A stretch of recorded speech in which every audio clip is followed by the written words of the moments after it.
All right. I want to do a little video today.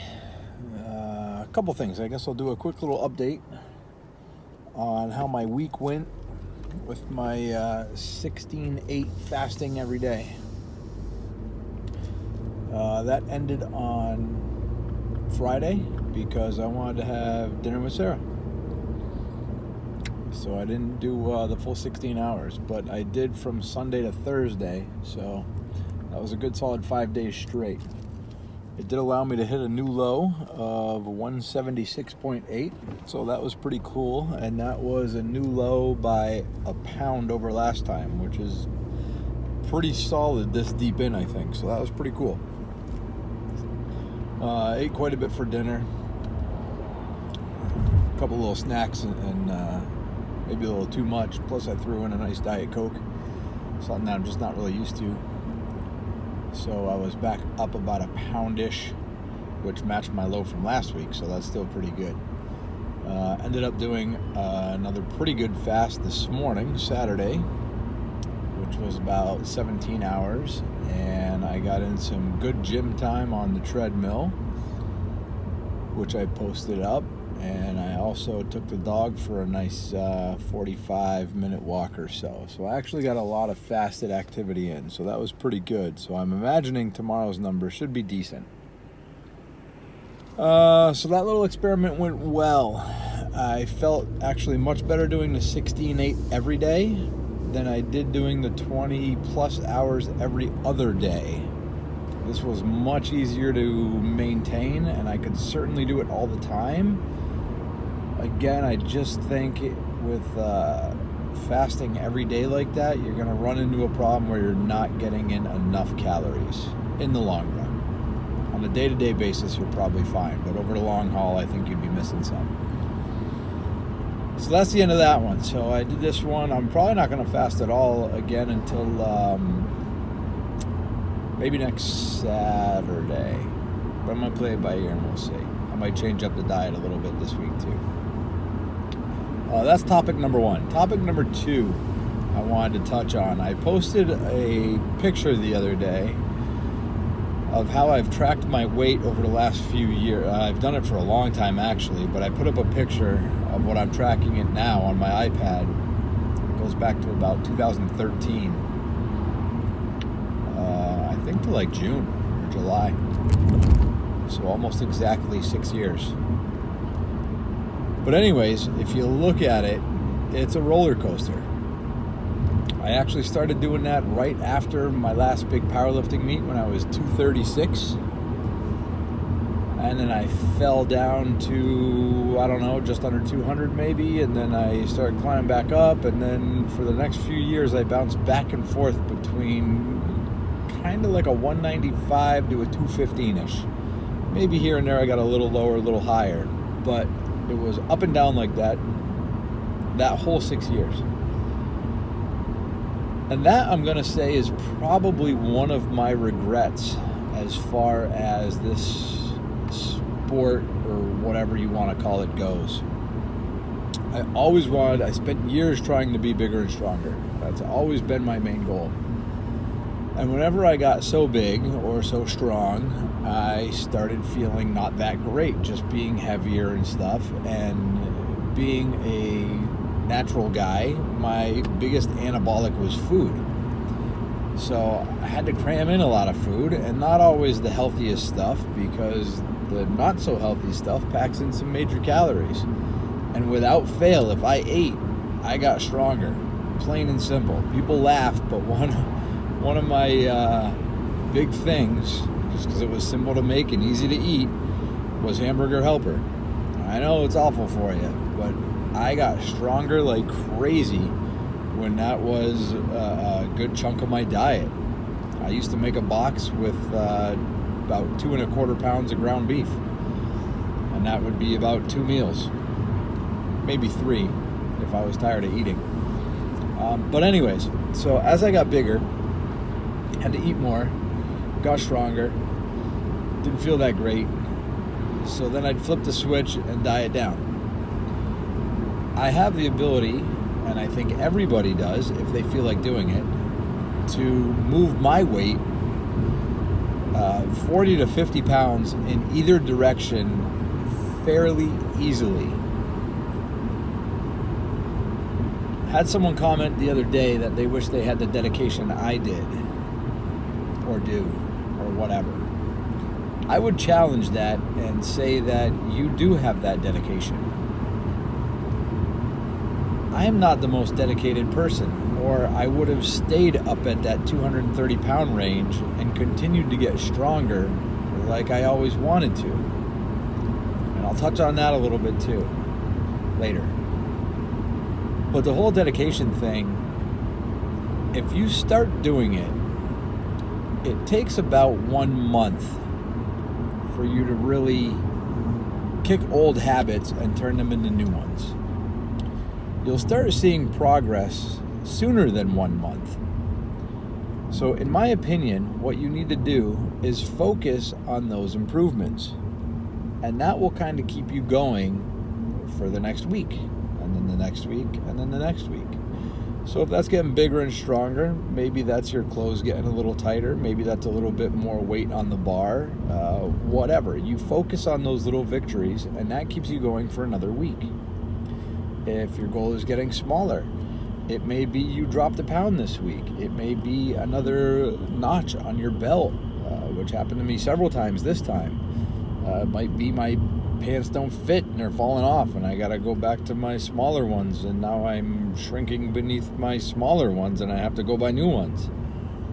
You focus on those things, and that's kind of what keeps you going. But you have to push through that first month first, because that's when a lot of changes are taking place. And if you're used to doing something one way or eating a certain way or whatever, that first month is where all the challenges are going to be. After that, it's a piece of cake because that's your new habit. But people fall off before that first month. The next little thing that's going to help you is we live in a great age as far as YouTube and all that kind of stuff goes. So the information out there is absolutely ridiculous. Even if you're not going to use every little bit of information you find, watch some of the videos directed toward the goal that you're trying to achieve. Putting yourself around like-minded people is one of the best ways of success. People talk about that in like business and life and stuff like that. You can use it as far as weight loss or weight gain goals as well. A lot of these people are halfway across the country or maybe across the world, so you're not going to interact with them one-on-one, but many of them are on platforms like YouTube. They put out podcasts, they do videos, they do all kinds of stuff. So to put yourself around like-minded people is extremely easy nowadays. So do things like that, and it just puts you in the right mindset. And that can be a tremendous benefit that you are not taking advantage of. Next step, throw out questions. Ask questions. Contact someone that can help you out. I can't tell you how many people have commented on myself or my training partner or my wife about what we're doing, and it must be so hard, and fasting's brutal, I could never do it, blah, blah, blah. Or I tried it and it didn't work. There's no way it can't work. It works. It's just there's nothing, you just don't eat. There's no gray area. It's black or white. You're eating or you're not. How you feel on it depends on a multitude of factors, which we figured out from watching all these videos and doing our research. But these other people that comment on it and say that it's so difficult and they could never do it, never asked any one of us any questions about it. They saw that we were doing well on it. They tried it on their own. It didn't work, so it must not work. Or my dedication is better than theirs, or whatever spin you want to put on it. I don't agree with that. Ask some questions. I'm working with a couple of people online right now that actually reached out and asked some questions. And they were in my last video, and another guy I'm helping out now. Hopefully that goes well. But it was very simple. They just messaged me on Facebook, and that was that. So obviously I can't help everybody, But certain people that are willing to put in the time and the effort and stuff like that, it's not hard for me to answer a question. It usually takes 2 seconds. So that's something else that is at your advantage or at your disposal that people don't take advantage of. You know, do a little research, ask some questions. It's not that hard. Next thing I want to touch on, my weight going up and down over the past 6 years like that, and saying I should have stayed up at that 230 range just to stay a little bit heavier and reach my goals. It's something some other people touched upon that I follow. Dave Palumbo mentioned it. Dante Trudell, the guy that started Dog Crap, mentioned it. Thomas DeLauer mentioned it in another version. The first two were talking about weight gain. Thomas DeLauer was talking about weight loss. When you have a goal or you have something you're thinking about long term, it's good to keep doing what you're doing, get there, and don't shift gears like I did. Don't go right back to dieting down after you got big. Don't go right back to getting big after you dieted down. As Dave Palumbo said, and this was a video a long time ago, let it marinate for a while. Let it sit there. Let your body become accustomed to what you want to do in the longest term. Dante Trudell said the same thing. If you want to get absolutely huge, big, muscular, whatever, stuff your face, get up to that weight, let your body marinate at that weight. Let it train at that weight. You'll have better leverages for lifting. Yes, it might not be all pretty, but when you do decide to diet down, your body will remember being that heavier weight and it will hold on the muscle with no problem.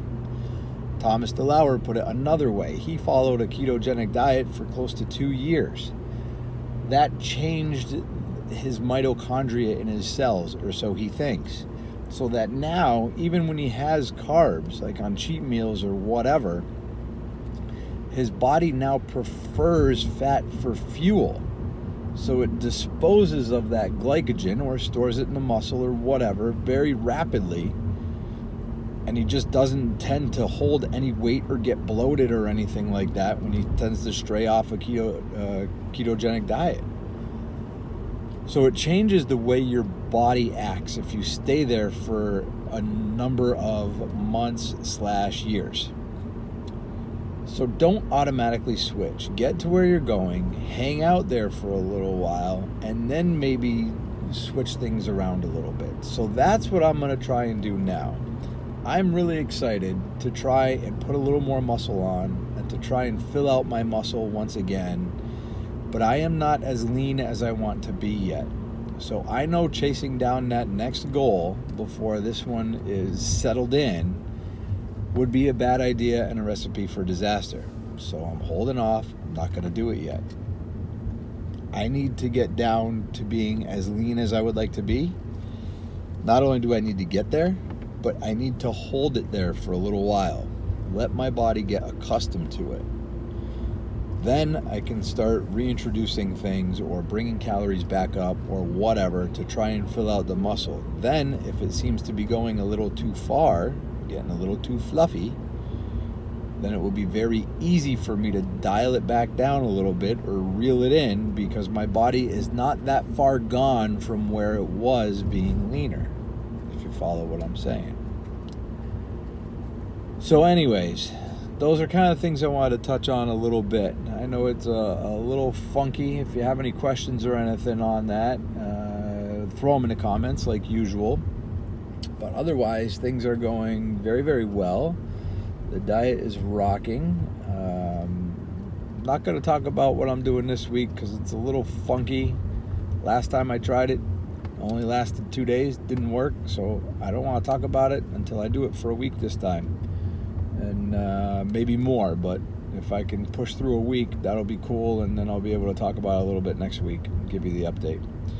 So that's it for now. Let me know if you have any questions, comments, argue with me, whatever, and we'll talk to you soon. Peace.